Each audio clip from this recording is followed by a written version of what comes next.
Hello everybody, and welcome back to another geometry lesson. Today, section 2.5. We're getting you there, y'all. We are almost at the end of Unit 2. First things first. Section 2.5 is going to look a lot like 2.4. All we're going to be basically doing is learning ways to better our proof writing skills. So, it would make sense the first thing we talk about is, what is a definition of a proof? A proof is a logical argument using deductive reasoning to show a statement is true.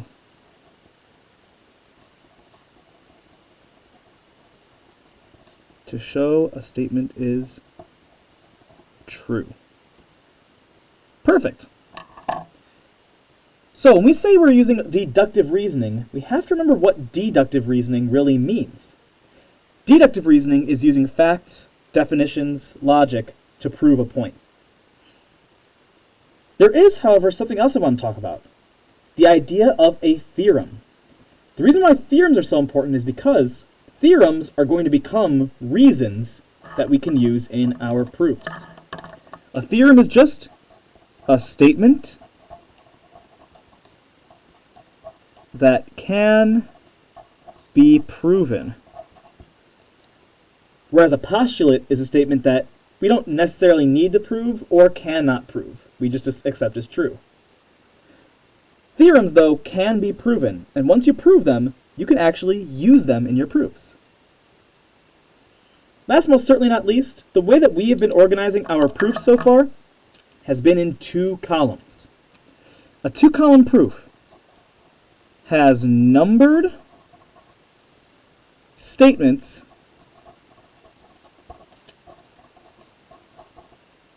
and reasons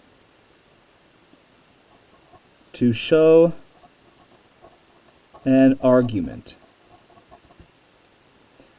So when we make a 2-column proof, we have to have statements,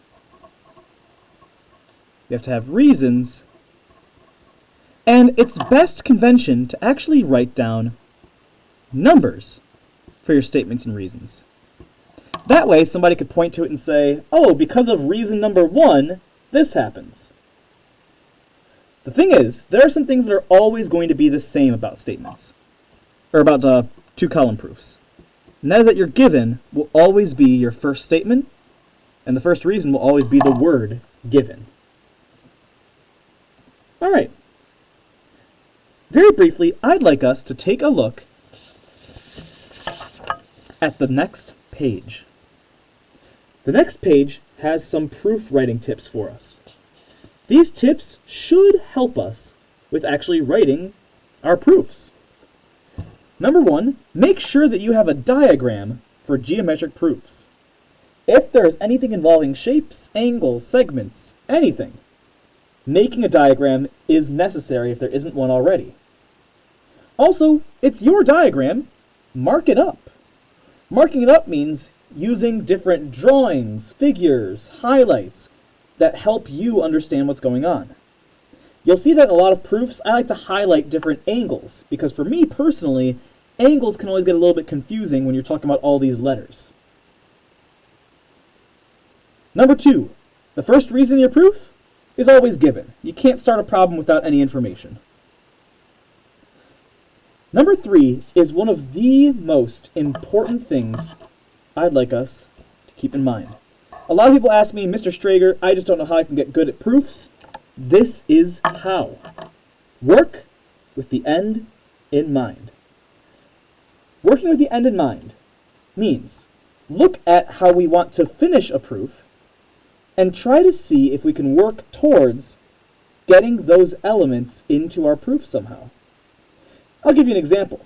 Let's say our proof asks us to prove that the measure of angle ABC is equal to the measure of angle DBC.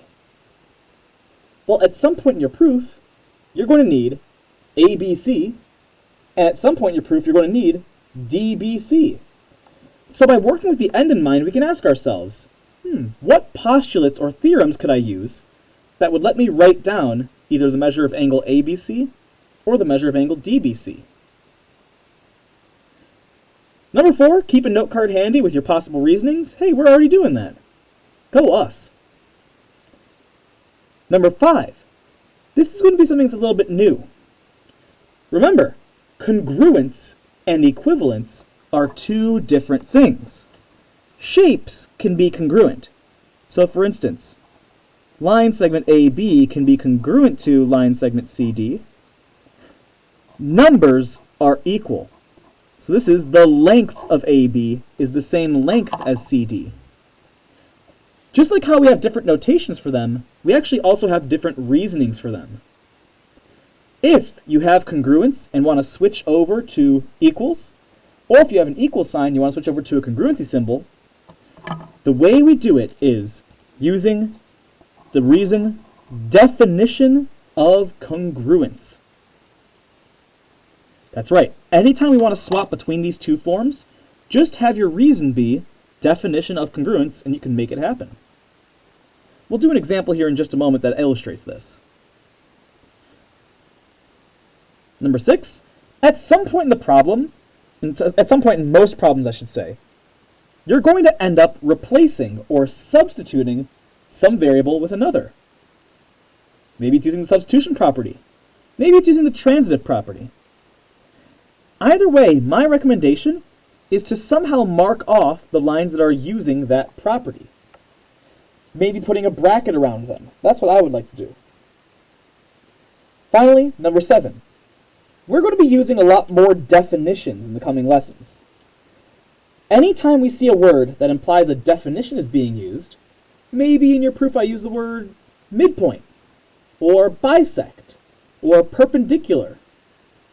Anytime we use one of those definitions, we want to keep in mind that it's going to be something that will probably be converted into a number or a figure later. Circle them.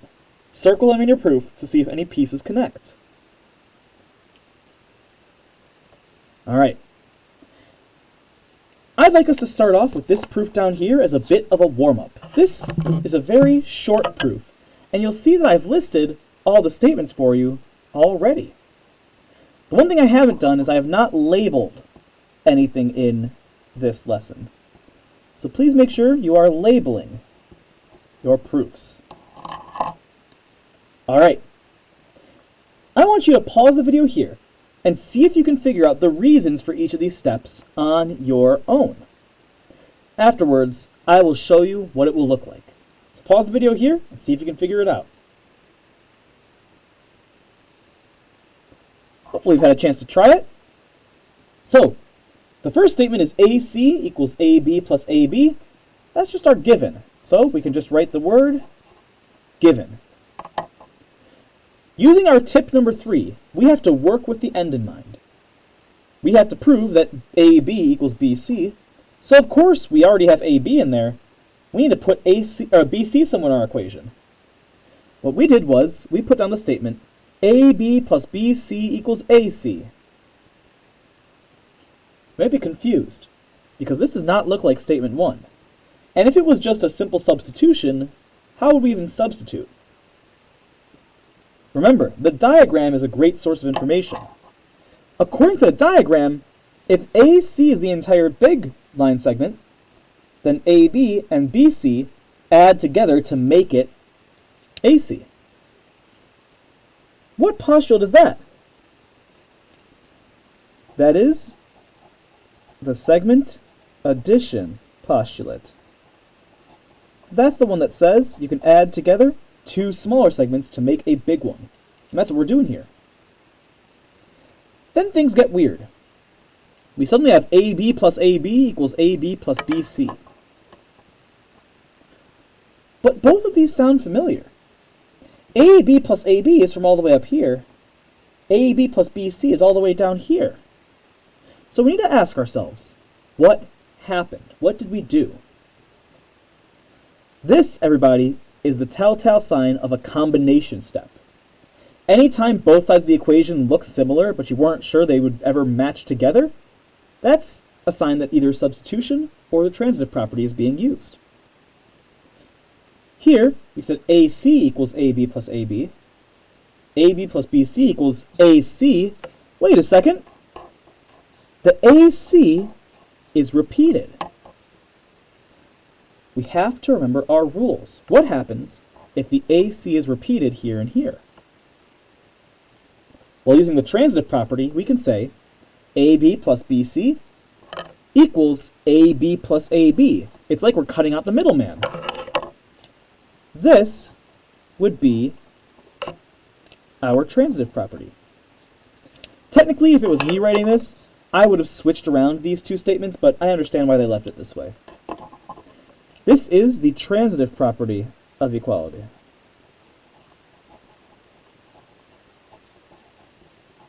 And you're going to see me shorten things a little bit here, just for time's sake. Finally, in this proof, we see AB plus AB equals AB plus BC. Two of those ABs disappear. What happened? Well, we must have gotten rid of this AB and this AB. But how do you get rid of a plus AB? With the opposite operation, subtracting AB. By subtracting AB from both sides, using the subtraction property of equality, we see that we get AB equals BC. Done. That's a proof finished. All right.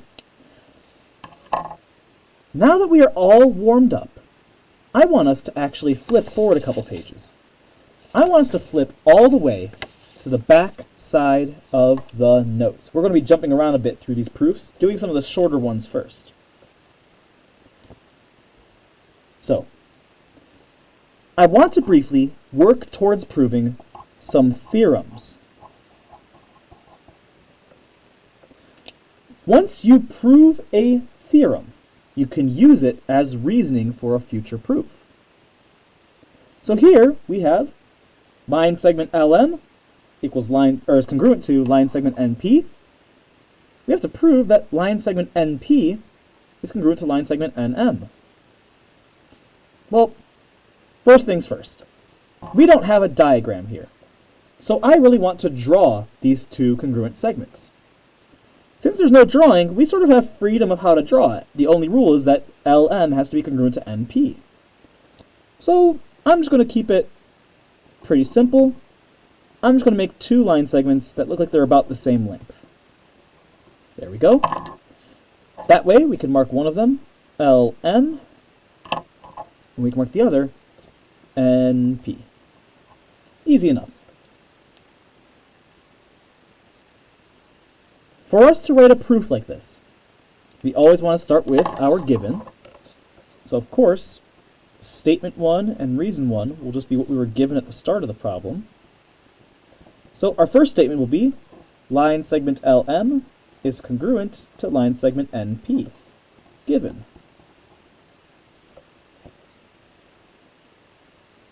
Now, we need to pause here for a second because we've talked about something similar to this in the past. There's a property that we can use that lets us flip an equation. It was the symmetric property of equality that lets us flip it. But here's the deal. The symmetric property of equality specifically is talking about when you have an equal sign. So if I had x equals 5, then we could swap it and get 5 equals x. We don't have an equal sign here. We have a congruency symbol. But is there a way we could turn this into a problem that does have an equal sign? That is the question. And the answer is, yes, we can. We learned, everybody, in today's notes that there is a way to convert between congruency and equivalence.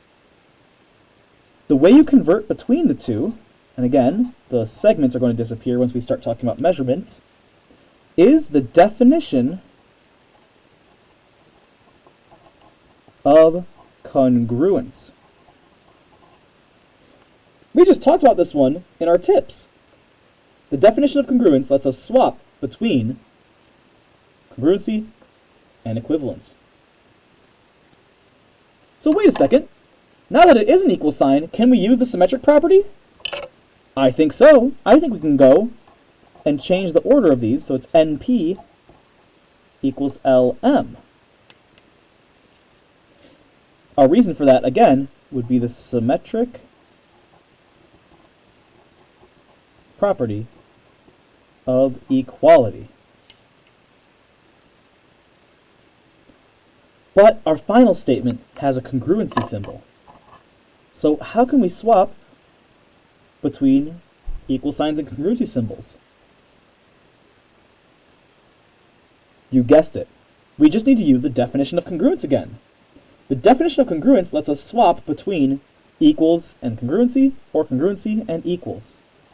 When we do that, we regain our line segments above the letters, welcome back line segments, and we get the definition of congruence as our reason.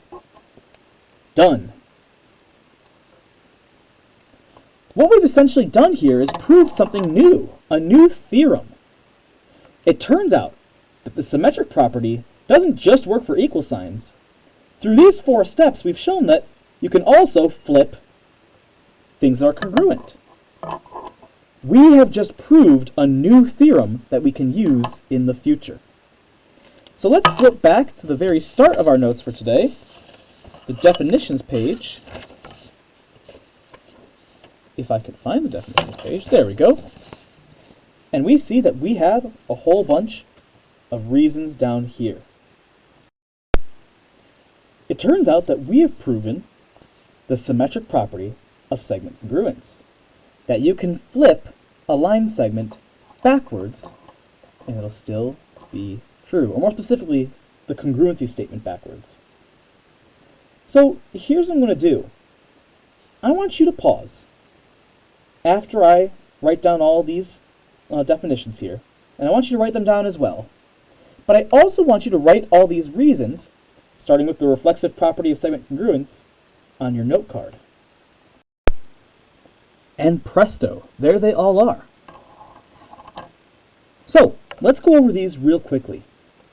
The reflexive property tells us that something equals itself. But if it's the segment property of, or the reflexive property of congruence, it tells us that either a segment is congruent to itself, or that an angle is congruent to itself. Next up, we have the symmetric properties. The symmetric properties are the ones that tell us if AB is congruent to CD, then you can flip it to get CD is congruent to AB. Similarly, it works with angles. If angle A is congruent to angle B, then we can also say that angle B is congruent to angle A. Finally, the transitive property. The transitive property is the one that says, if AB is congruent to CD, and CD is congruent to EF, then AB is congruent to EF. The idea of a transitive property is it's almost like a chain of reasoning. Like, if I drop my pen, then it will make a noise. If it makes a noise, that noise will appear on camera. Therefore, if I drop the pen, the noise will appear on camera. It's just the law of syllogism that we learned all the way back at the start of the unit.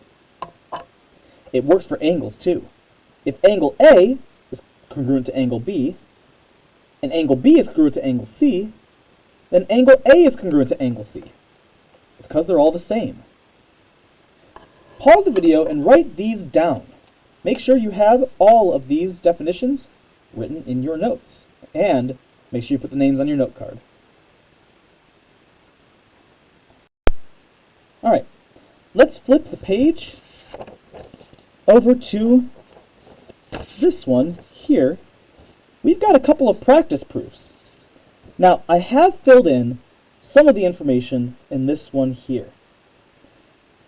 I want you to pause the video and see if you can fill in the rest. In a second, we will check the proof. Hopefully you've had a chance to try it out. Let's see if we can do it. First things first, we are told that T is the midpoint of line segment SU. Midpoint is something that we have a definition for. So we want to circle that because it might be a reason later. Next up, let's take a look at our statements. So our given statement is going to become the first one in our list. So T is the midpoint of SU becomes our statement.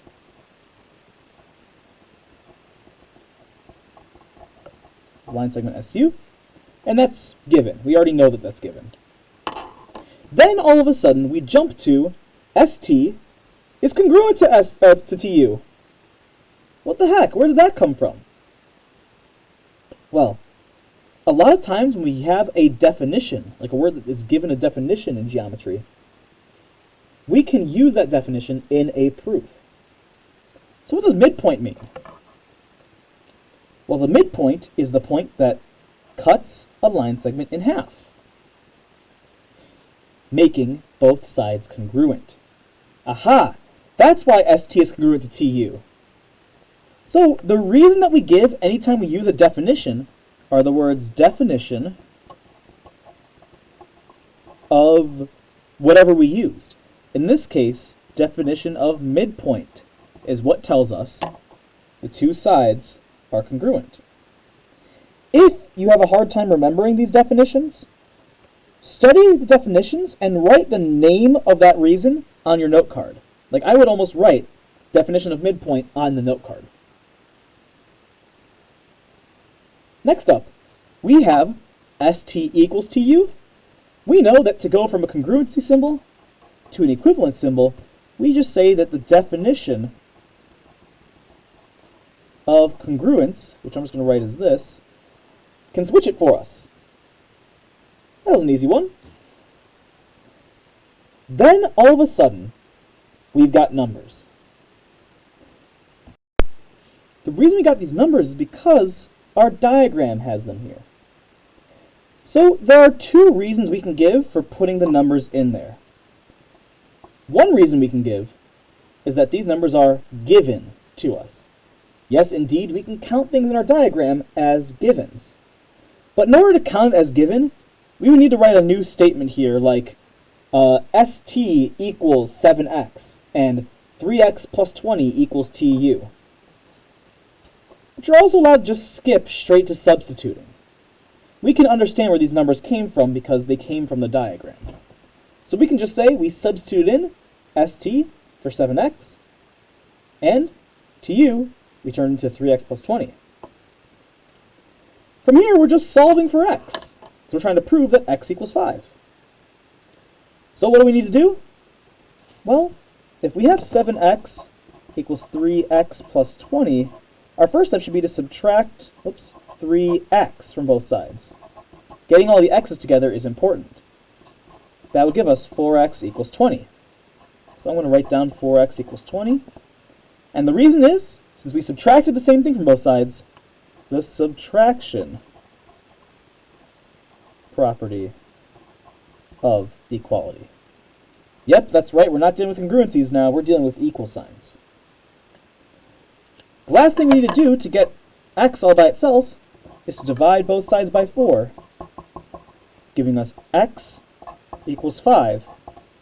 And that was from the division property of equality.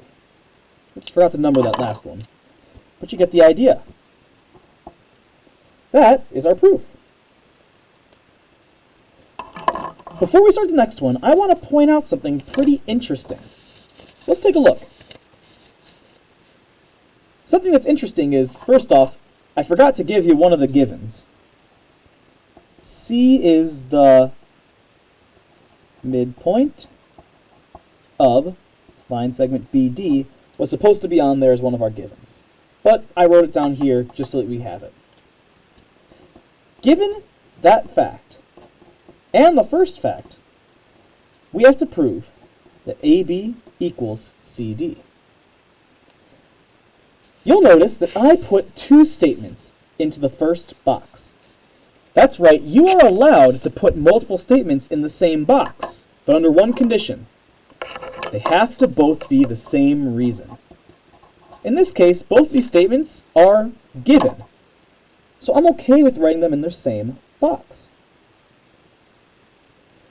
Now, we're told that B is the midpoint of AC, so what does that mean for those segments? Well, we know that it means that they have to be congruent. So, AB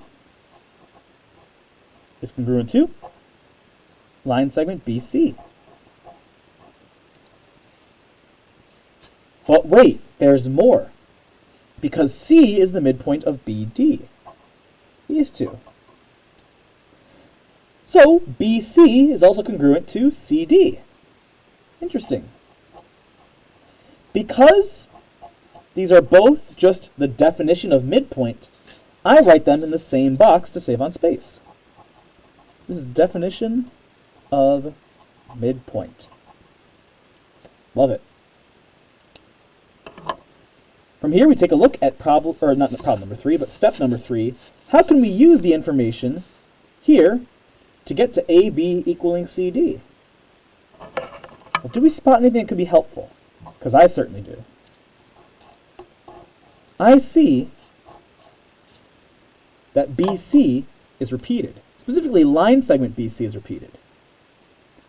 What are we allowed to do when AB is congruent to BC and BC is congruent to CD? Well, that sounds an awful lot like the transitive property of segment congruence, right? If 1 equals 2 and 2 equals 3, then 1 equals 3. Here, because these two match, we can say that we use the transitive property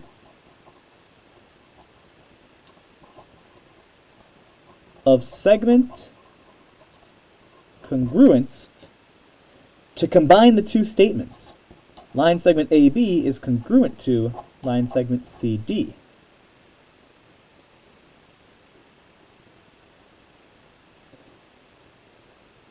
Finally, all we need to do is change this congruency symbol into an equivalency symbol, and we'll be golden. We'll be at our proof's end.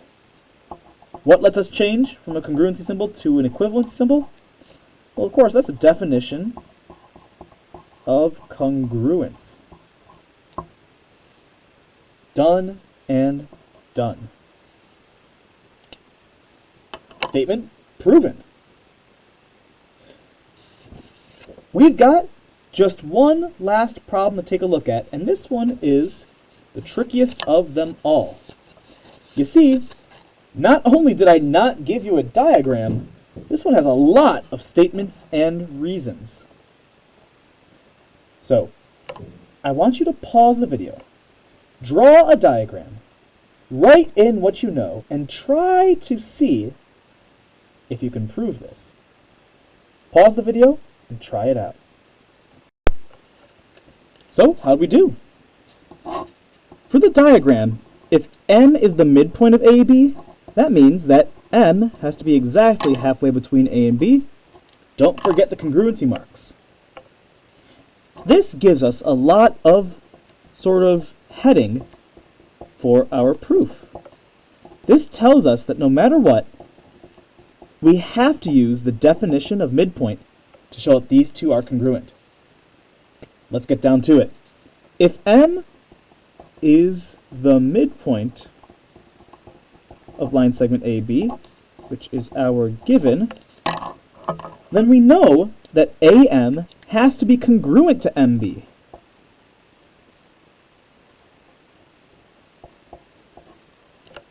In fact, yeah, AM is congruent to MB. Let's do it this way. Now, what we need to do is we need to, after using the definition of midpoint, turn this congruency into an equivalence, because our final proof uses equivalency signs, or an equal sign. To do that, we just write down AM equals MB because of the definition of congruence. You see that throughout this lesson, my notations have gotten shorter and shorter. As we do more and more proofs, you'll remember how to shorten things. Okay, this is fine, but unfortunately we've reached a dead end. We have done everything we can with this train of thought about these congruent segments being equal. So we need to look for a different source of information. I always recommend looking back at the diagram when you're stuck. In this case, we're basically stuck. But we notice something. We notice this because we are experts. We notice that AM plus MB makes AB, and we see in our proofs that AB is part of our equation. Aha! So, here's what I would recommend we do. We see that AB here is on the left side, so I'm going to write down AB equals AM plus MB. We could also swap this later with a symmetric property in order to get it the other way around. What let me say this? Well, that's the segment addition postulate.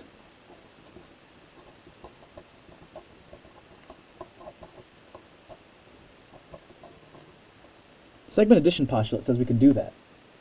And we can. Next up, we see that we want to have 2 AM. Here I only have 1.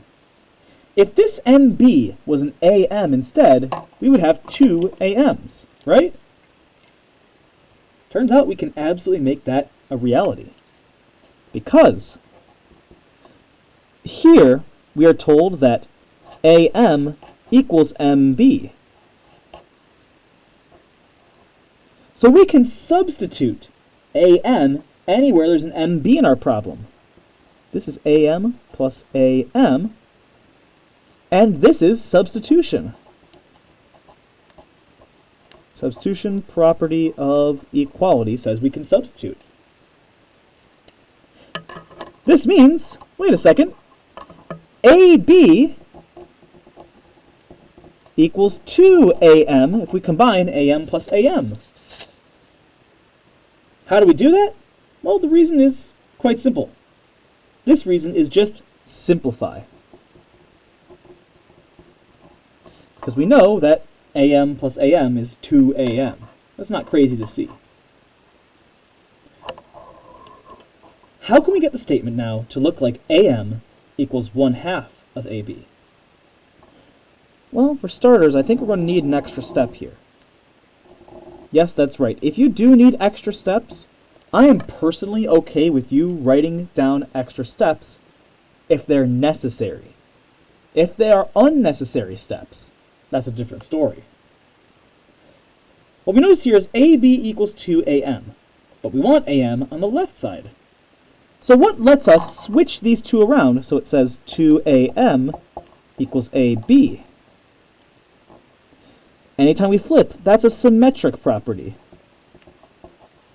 This is a symmetric property of equality, because we're dealing with equal signs. And over here, AM is by itself. There's no 2 there. So what can we do to get rid of the 2?